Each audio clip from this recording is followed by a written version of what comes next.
au dialogue. Notre processus électoral, c'est un processus bancal, c'est un processus qui a connu beaucoup de pannes, à moins qu'on soit aveugle pour ne pas le voir. Mais tout opérateur politique sait qu'effectivement, comme le dit la communauté internationale, il faut choisir une bonne date. Mais chacun se met en tête que telle date, c'est moi qui serai déjà président de la République. Et nous étions en train de crier fort que nous étions entre deux instincts qui étaient en train de se battre. Et nous sommes des arbitres. L'instinct qui veut conserver le pouvoir par tous les moyens, à tous les prix. Et l'instinct qui veut accéder au pouvoir par tous les moyens et à tous les prix. C'est un cri de joie pour nous. Parce que ceux qui refusaient le dialogue avaient les yeux braqués sur les Nations Unies, sur la francophonie, sur l'Union européenne. Ceux qui refusaient le dialogue, ils savaient s'il faut faire l'insurrection populaire, il faut que l'Union européenne les finance. Il faut que l'OIF les finance. Il faut que les Nations Unies les financent. Parce qu'ils ont refusé même les facilitateurs de l'Union africaine. Et le plus perdant dans cette affaire, c'est toujours l'UDPS.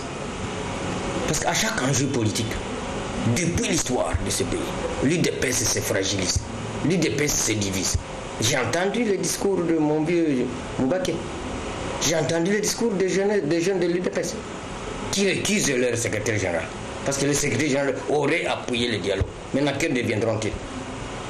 Il criait ici, nous voulons qu'il y ait un même facilitateur international. Maintenant, il est là. Non, il faut que ce soit les facilitateurs qui convoquent le dialogue. Depuis quand? Depuis quand? Nous sommes un pays pour nous laisser convoquer le dialogue par un facilitateur. Nous sommes devenus américains, japonais, chinois ou coréens. La République démocratique du Congo a ses propriétaires. Et les propriétaires s'appellent les Congolais. Et puis, depuis son élévation en qualité de commissaire spécial adjoint de l'exécutif provincial en charge de l'économie et finances, Justin Milonga est arrivé dans son territoire natal, Louisa. Il a fait voir le bien fondé du dialogue et a invité les siens à soutenir les actions du chef de l'État. Reportage signé Pamphile Kayombo. C'est aux petites heures du matin que Justin Milonga a quitté la ville de Kananga à la tête d'une forte délégation. Après 6 heures de route, le cortège arrive au chef-lieu du territoire. À l'entrée, ce sont le chef traditionnel et notable de Louisa qui reçoit le commissaire spécial adjoint en charge de l'économie, finance et développement du Kasaï central qu'accompagnait son épouse Charlotte Milonga, les comités fédéraux du PPRD et quelques personnalités de la province. Derrière ce comité d'accueil se trouvait cachée une foule immense venue accueillir le digne fils du terroir élevé au rang du commissaire spécial adjoint par Joseph Kabila Kabange. Justin Milonga a, avec sa suite, baigné dans une marmaille humaine composée des hommes, femmes, enfants, jeunes et vieux qui le recevaient pour la première fois depuis sa nomination à l'exécutif provincial. Chants et danses, voilà qui a caractérisé cet événement de grande envergure. Cette foule l'a accompagné jusqu'au stade Mukalo. Justin Milonga a, dans son speech, remercié la population pour l'accueil lui réservé, lui et sa délégation, avant de demander à sa base de toujours soutenir Joseph Kabila Kabange dans toutes ses actions, lui qui a beaucoup donné à Louisa. Il a en outre expliqué le bien fondé du dialogue convoqué par Joseph Kabila Kabange. Manifester cette gratitude-là à l'endroit de notre président de la République, Joseph Kabila Kabange, par un soutien indéfectible à ses actions, à toutes ses actions. Le dialogue n'a jamais été un fantôme, mais le fantôme, c'est le monologue. Nous devons dialoguer. Peuple de Louisa, dites à tout le monde que le dialogue, c'est la priorité du moment. PPRD, viva! Viva Joseph Kabila, président! Et toujours en politique, porté à la tête de notre beau pays au terme du congrès extraordinaire de ce parti tenu à Kinshasa. Le 6 février dernier, Ambroise Kamoukouni a eu droit à un accueil chaleureux de la part de ses militants. À son retour à Kananga, le numéro 1 de notre beau pays a réitéré l'appartenance de son pays, de son parti à la majorité présidentielle. Le point avec Martin Moudimbi Kapenga.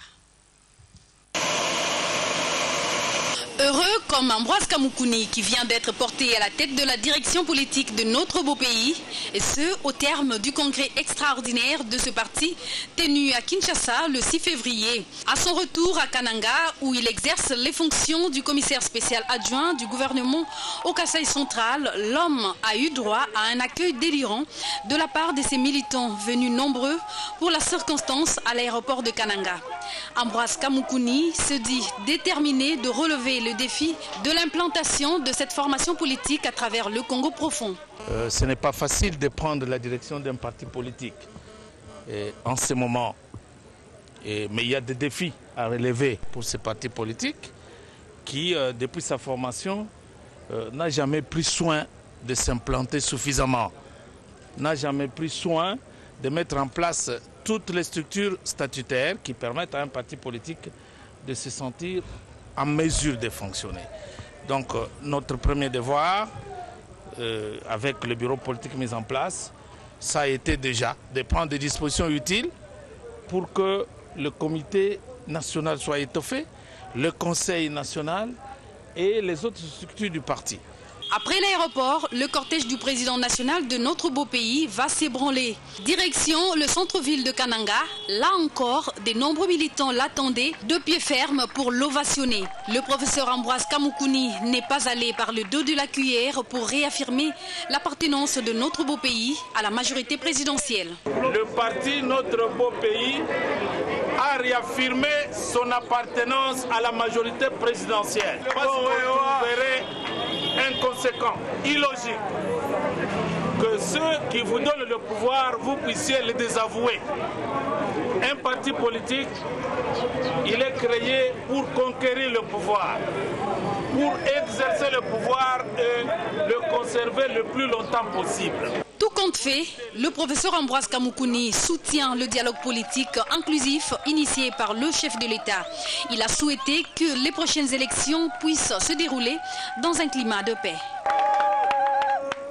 L'actualité en dehors de nos frontières note également que l'Union africaine, la Cour pénale internationale, ces deux institutions ne sont plus qu'à quelques temps de séparation. La rupture s'est faite de plus en plus sentir. Les dirigeants africains accusent la CPI d'imposer une justice de deux poids, deux mesures au continent africain. Ils ne veulent plus continuer à cet effet à adhérer à cette organisation judiciaire internationale. Ils ont adopté une résolution pour un retrait collectif de la CPI, dossier de Kibongo. D'abord, une célébration eucharistique pour marquer l'ouverture solennelle du Congrès national sur la famille. Au cours de cette célébration eucharistique, le président de la CENCO, Monseigneur Nicolas Diomo, a circonscrit le cadre de ses travaux, occasion pour lui de présenter dans son homélie un modèle type de famille, à savoir la famille de Nazareth. Après cette messe présidée par l'archevêque métropolitain de Kinshasa, Laurent Moussengo, différentes allocutions ont été prononcées. Au cœur de ces congrès, le mariage et la famille, deux concepts intimement liés, perçus comme berceau d'amour et de vie. C'est en famille que se modèle de manière primordiale le visage d'un peuple. C'est là que ces membres reçoivent des acquis fondamentaux. Ils apprennent à aimer en étant aimés gratuitement. Ils apprennent à connaître le visage de Dieu en recevant la première révélation d'un père et d'une mère d'intervention. Chaque fois que ces expériences fondatrices se font défaut, c'est l'ensemble de la société qui souffre violence. Ces assises sur la famille qui s'étendront durant 5 jours à travers une série de conférences au Centre catholique Nganda vont examiner la réalité de la famille dans les contextes congolais, confrontés à d'énormes difficultés et antivaleurs dans une société en pleine mutation. La conférence épiscopale nationale du Congo veut faire de la famille, église domestique, un 6e chantier appelé à communiquer des bonnes valeurs pour bâtir une société nouvelle. Voilà, mesdames, messieurs, nous sommes allés vite en besogne et il s'agissait là plutôt de travaux du Congrès national sur la famille qui s'est ouvert par la conférence épiscopale nationale du Congo et qui se poursuivent au centre catholique Nganda. Il s'agissait donc du thème choisi sur le mariage et la famille en RDC, défis et perspectives. Nous y reviendrons avec force détail dans les prochaines éditions. Et c'est d'ailleurs la fin de cette édition d'actualité. Merci en tout cas de nous avoir suivis avec beaucoup d'attention.